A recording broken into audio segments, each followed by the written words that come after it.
Welcome in, welcome in. I am Coach Nye. I'm the instructor for today. Today, we're going to finish up on the series, The Power Within. The Power Within.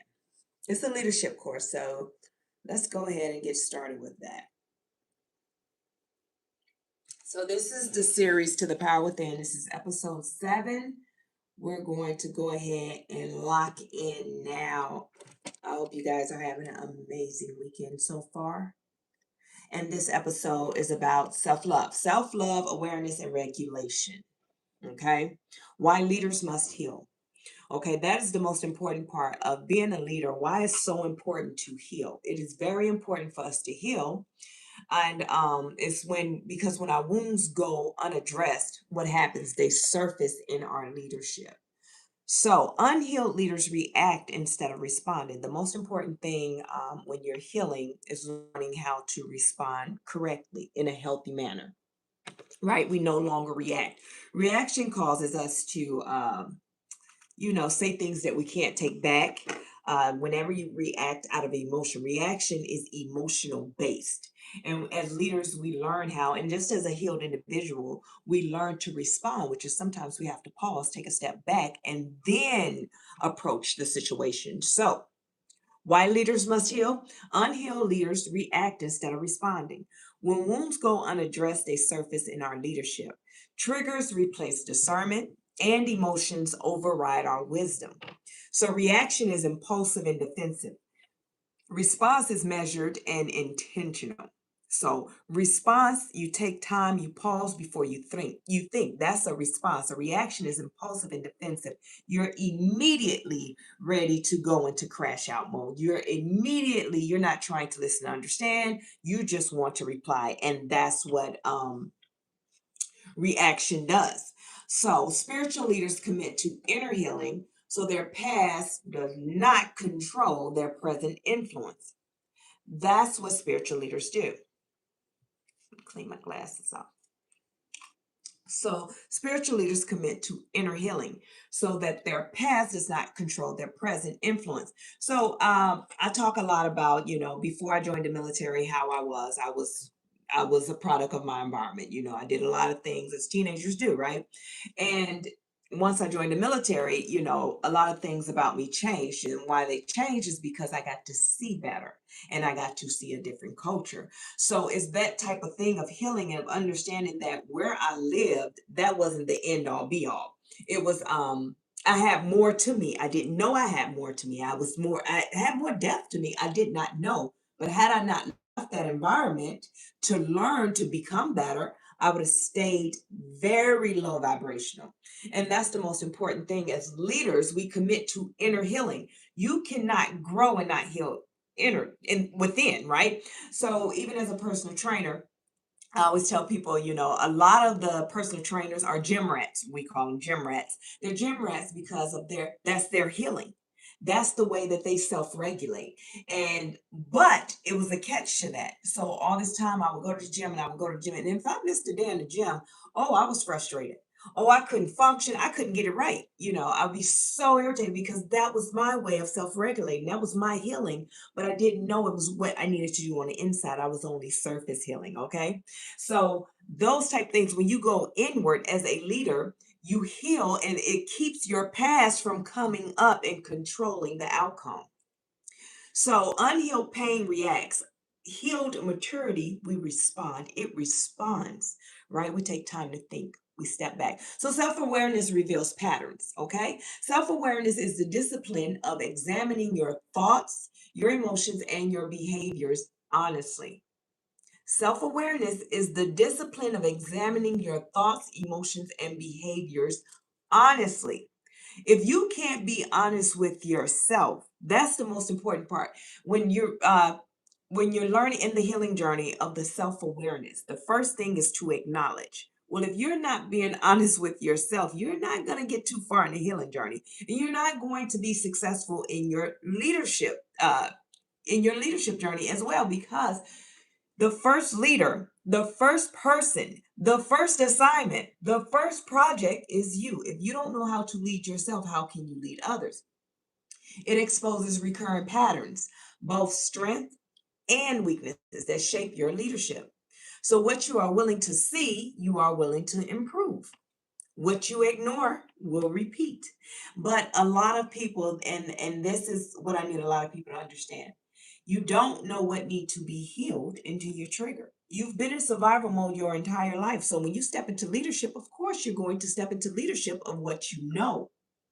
And a lot of people, from what I know, I'm going to lead with what I have become or what I've experienced. If you never experience better, you're always going to lead with what you came from, which is survival mode. And that's okay. But the important part is knowing self-awareness to acknowledge that, hey, wait a minute, there's a little problem. This doesn't look good, not comparing yourself to anyone else. It's just growth requires you to see better. What you are willing to see, you are able to improve. So what you ignore, you'll repeat it.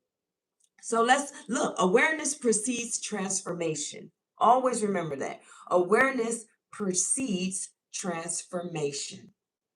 So self-regulation protects leadership credibility. Self-regulation is the ability to manage emotions and manage your tone and behavior under pressure. How many of us have opened up emails that they're in all cap? It's in all cap and is directed and addressed to you. And so immediately, what do? Get in defense mode, like, who you talking to? Oh, you didn't get your coffee. We got something to say because why you trying me today? All I did was log on. I logged on, put my cat card in or whatever it is. I just logged on and now here is drama. Drama keep finding me. That's what we think. But in those moments, what I need you to do is rewire your brain because just because they're in that energy does not mean you have to be in that energy. You maintain your energy. It's no way possible anyone can mess up your day because you're in control of your day. So, what I tell people is you got the three types. You got the people that's going to read it all caps and they're going to read it with attitude, right? And that's their prerogative, but that's how they see it. And then you have the other one that likes to be nice, nasty, and they like to say, "Oh, okay, attitude. Okay, God bless, and blessings be to you. I hope your day get better." Well, you're being nice, nasty. You're just as nasty as the person in all caps. Or you can be the one that I came in here in a good mood. I came in here with my coffee, singing and feeling good, and I'm going to address it the same way that I'm in because your issue is not my issue. You're typing in all caps because you're having a frustrated day is I'm not having a frustrated day, so I'm gonna send you what you need because you never know what that person is going through on the other end. And let's say you've already sent them that information and they're trying to get at you. Well, as a leader, that's okay. Find the email that you sent them, and it's not that you're being nasty, it's just you forward it back and send them what they need because you don't know what type of pressure they're under right now. And then later on, they may read, like, wait a minute, she sent this to me already. And they may come and apologize, they may not. But the whole moral of that point is a lesson learned on your end and their end. Your end is you don't change your energy, and their end, they need to watch how they speak to you because they made a mistake, not you. So those are the things that needs to be learned in those lessons. So it preserves trust, right? So self-regulation protects leadership credibility by preserving the trust, the stability and authority. When leaders remain composed, they create confidence in those they lead, meaning that confidence. I am a leader that develop other leaders. So if I'm composed and I'm teaching, then therefore I'll gain and you'll become confident in the things that you do because you'll look at it. It's not that frustrating. Leadership is who you are. It's not a character. It's not a title you put on. It's who you are. So your leadership style can be totally different. You can just be a kind person. As I teach about the leadership in the women of the Bible, and I teach you that, I always bring up Ruth because Ruth leadership trait was just her character. She didn't do anything special. Yeah, she went to a new hometown. Yeah, she, gained another guy, which was Naomi's guy. Yeah, she did the things and she started being a provider, but people knew her because of her character, who she was. So, emotional discipline, it safeguards credibility and sustains long-term influence. Mhm. Composure builds trust. Trust sustains authority. So, healing is not weakness, it's leadership maintenance. Now, what we're going to do is do our declaration. We're going to actually say it together, okay? So repeat after me. I honor my healing as part of my leadership. I am aware of my emotions and I regulate them wisely. I respond with maturity, not reaction. I treat myself with grace and responsibility. I lead with wholeness, not wounds. So, your journaling homework for today, I'm going to give you two journaling prompts, and one of them is what triggers me most? The second, what emotion do I avoid feeling? Okay, and then your activity, I want you to journal one emotional reaction and rewrite it as a regulated response. I'm gonna give you a bonus from the healing jar, a journaling prompt. This is what you'll journal or you'll meditate. Let's see what we'll get today. You are free to begin again. Meditate on that. You are free to begin again. Meditate on what free look like and what it will feel like for you.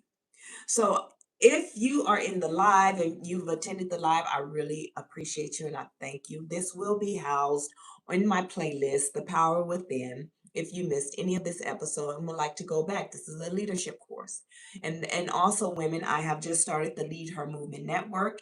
And the Lead Her Movement Network, right now, I'm accepting the founding members. It is leadhermovement.mn.co. Leadhermovement.mn.co. Go ahead, subscribe. Our official launch day is June 1st. I'm so excited. So Monday. And also make sure you check out all of the folders. It is a self-paced course, except for the Becoming Her Academy. That's where we'll have classes. So June 3rd is the first class of the Becoming Her Academy. It is the Sister Circle Framework. That's where I'll be teaching from June 3rd, but June 1st is the official date. And I'll have your first workout program for that month. And then I'll have your monthly challenges or your weekly challenges and quizzes that you can do to keep yourself busy. The whole purpose of the Lead Her movement is the whole purpose of the Lead Her Movement Network is so you can you can stay so focused on you don't have time for nonsense. This is about growth and healing. So ladies, I hope to see you there. Subscribe to the leadhermovement.mn.co. And if you haven't subscribed here at YouTube, go ahead, subscribe, download, and share it out. That's not, if no one told you today, I'm telling you now, I love you and I am so proud of you. Remember to pour into yourself before you pour into others. Coach Night out.